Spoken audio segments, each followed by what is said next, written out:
30 हफ्ते का ट्रेनिंग आप लोगों ने लिया और जो मुझे जानकारी दी गई है यहाँ बड़े पैमाने पे अनुकंपा पर नियुक्त हुए आप सभी राज के जवान और कुछ जेपीएससी के द्वारा भी नियुक्त हुए डीएसपी के पद पर।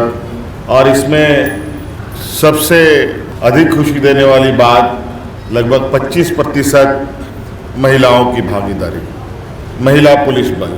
आप सबको मेरी ओर से बहुत बहुत शुभकामनाएं। और हम चाहते हैं कि राज्य में पुरुष महिलाओं की भागीदारी समान हो, बराबर हो। जैप 1 ग्राउंड डोरंडा में आयोजित बुनियादी प्रशिक्षुओं का पारण परेड समारोह 2026 में मुख्यमंत्री हेमंत सोरेन मुख्य अतिथि के रूप में शामिल हुए। इस अवसर पर मुख्यमंत्री हेमंत सोरेन ने जैप 1 ग्राउंड परिसर स्थित शहीद स्मारक पर माल्यार्पण एवं पारण परेड 2026 का निरीक्षण किए। बता दें, इस मौके पर मुख्यमंत्री ने सीटीसी स्वासपुर मूसाबनी में प्रशिक्षु पुलिस उपाधीक्षक एवं विभिन्न जिला इकाई से नियुक्त आरक्षियों का बुनियादी प्रशिक्षणों उपरांत आयोजित अंतिम परीक्षा का प्रकाशित परीक्षा फल के विभिन्न विषयों में सर्वश्रेष्ठ प्रदर्शन करने वाले प्रशिक्षुओं के बीच पुरस्कार वितरण किए। आइए इसकी पूरी वीडियो देखते हैं।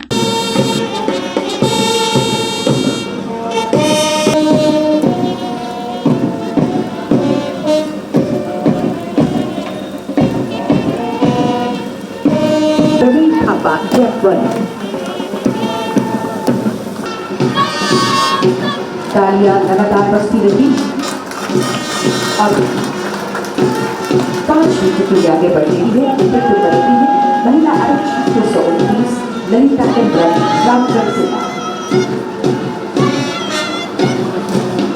सलामी देते हुए तालियां जोरदार होनी चाहिए।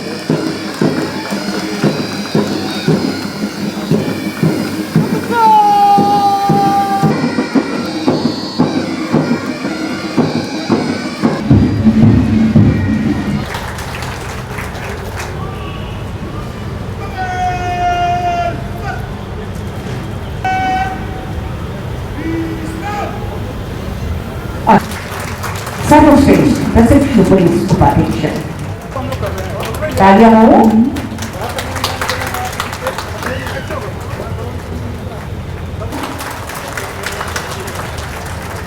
महोदय तालियां जोरदार हो। आप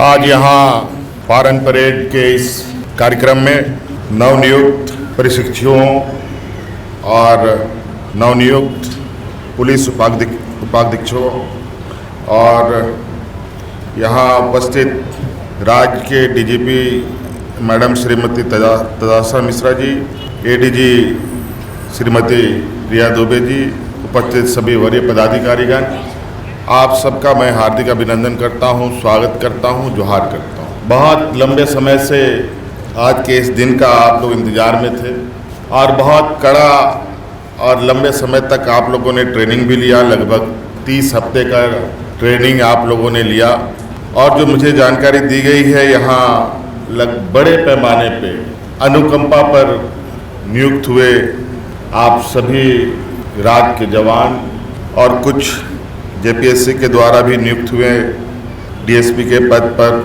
और इसमें सबसे अधिक खुशी देने वाली बात लगभग 25% महिलाओं की भागीदारी, महिला पुलिस बल। आप सबको मेरी ओर से बहुत बहुत शुभकामनाएं। और हम चाहते हैं कि राज्य में पुरुष महिलाओं की भागीदारी समान हो, बराबर हो। और ये अब दिखता भी है। राज्य का पुलिस विभाग, राज्य के हमारे पुलिस जवान, आपकी भूमिकाओं को लेकर मुझे बहुत चर्चा करने की आवश्यकता नहीं है। आपकी जिम्मेवारी को लेकर मुझे बहुत कुछ बताने की आवश्यकता नहीं है। आप सभी लोगों ने यहाँ थोड़ी देर पहले झमाझम बारिश के बीच आप लोगों ने शपथ लिया और निश्चित रूप से हमारे इस लोकतांत्रिक व्यवस्था में शपथ पढ़ना, शपथ लेना सिर्फ प्रक्रिया माध्यम नहीं है। यही प्रतिज्ञा, यही शपथ के बदौलत हम लोगों ने इस देश को एक दुनिया का सबसे बड़ा गणतंत्र का रूप दिया।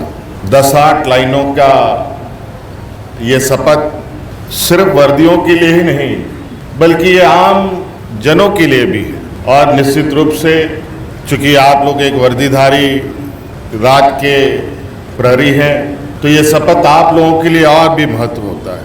और आज के बाद तो आप एक ऐसे व्यवस्था से बंध रहे हैं, कहा जाए कि बंध चुके हैं, जहां आपको जिम्मेवारियों के प्रति गंभीरता के साथ खड़ा होना पड़ेगा। ये कहा जाए कि आप सिर्फ आप व्यक्ति मात्र और खुद के लिए नहीं हैं, राज्य के सामान्य लोगों के रक्षा के लिए है। और इस दौरान आपको हो सकता है कि बहुत बड़ी चुनौती आपके सामने आके खड़ा हो जाए। हो सकता है कि आपकी जान भी जा सकती है। और इसी कर्तव्यों को निर्वहन करते हुए आपके परिजन की भी जानें चली गई हैं। आपके परिजनों के उस अधूरे रास्ते के सफर को तय करने की जिम्मेदारी राज्य सरकार अब आपके कंधों पे देने का निर्णय लिया है। और इस आशा उम्मीद के साथ सिर्फ नौकरी के लिए नहीं, सिर्फ तनख्वाह के लिए नहीं हम पुलिसों में बहाली होते हैं या विशेषकर सरकारी संस्थानों में आते हैं, बल्कि कुछ कर्तव्यों के साथ हम बंध जाते हैं। पूर्व में आपको कितने अलग अलग चीज़ों की ट्रेनिंग दी गई है ये आपको बताया गया। निश्चित रूप से उन ट्रेनिंगों का राज्य की व्यवस्था में, राज्य की विधि व्यवस्था में, राज्य के अंदर घटित घटनाओं पर और संभावित घटनाओं को भी लेकर आप ट्रेनिंग ले चुके हैं। निश्चित रूप से इन सभी ट्रेनिंगों का परिणाम भी हमें नजर आनी चाहिए। अगर आप लोगों ने चाहा तो जिस तरीके से अलग अलग चुनौतियां हम सबों के बीच में रहती है, उन चुनौतियों को भी हमें खत्म करने की आवश्यकता है, उसको समाधान करने की आवश्यकता है। आप सभी लोग मुसाबनी में आप लोगों ने ट्रेनिंग ली है, लेकिन मौसम का स्थिति ठीक नहीं होने की वजह से आज का ये पारण परेड कार्यक्रम हम लोगों ने आप ही लोगों के पुलिसों के इस प्रेमिसेस में संपन्न किया। आज आप लोगों का उत्साह कम ना हो, आपके परिजन हतोत्साहित ना हो, इसके लिए लगातार हम लोग और सरकार आपके साथ खड़ा होने के लिए संकल्पित है। आज आप सिर्फ पुलिस विभाग के लिए अलग से स्कूलें बनाई जा रही है, आवासीय विद्यालय, भावी विद्यालय बनाने का हम लोगों ने निर्णय लिया है। पुलिस विभाग के लिए अलग स्वास्थ्य सुविधा स्थापित हो, ये भी हम लोगों ने निर्णय लिया है। तो निश्चित रूप से एक एक करके हम अपनी सारी मंजिलों तक पहुंचे। आपका भी प्रयास हो, सरकार का भी प्रयास हो। आप सबको आज के इस बेहतरीन परेड के इस प्रदर्शन में सभी जवानों को मेरी ओर से ढेर सारी शुभकामनाएं, और पुलिस विभाग को भी आपके इस पूरी प्रक्रिया को संपन्न करने के लिए मेरी ओर से बहुत बहुत शुभकामनाएं देते हुए अपने वाणी को समाप्त करता हूं। जय हिंद, जय झारखंड, जोहार। स्मृतियों में रहनी चाहिए।